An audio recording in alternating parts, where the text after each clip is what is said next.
So today we're going to run through the installation of the Dometic Trim Tabs and a few reasons why they were just a must-have inclusion. So one of the key features I'm most excited about is the favourite button. So I can customise it to me, how I drive the boat, what conditions I face, I can just have it all customised for myself. So before we start the installation, I'm going to run you through a few of these key components. The first one is the intuitive dial controller.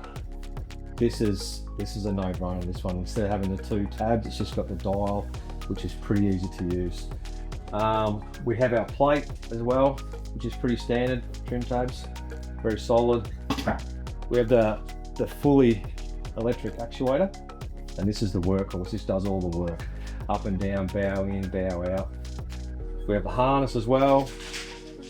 These are all plug and play, Deutsch plugs, pretty simple to install.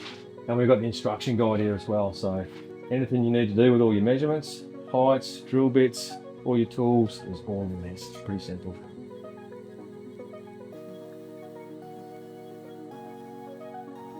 Okay, so we've marked up our holes, got our 6mm spacers just to get that trim tab just off the bottom a bit.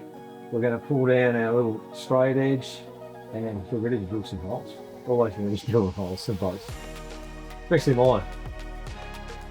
So we've got all our holes drilled now, everything's marked out.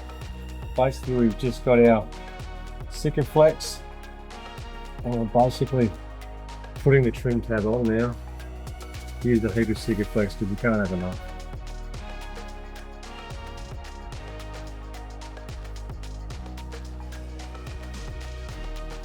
So at the stage we're up to now, we're starting to run the wiring harness. Just working out how we're going to get it through the gunnels, through the console. And then once that's sorted, we'll start on the console itself.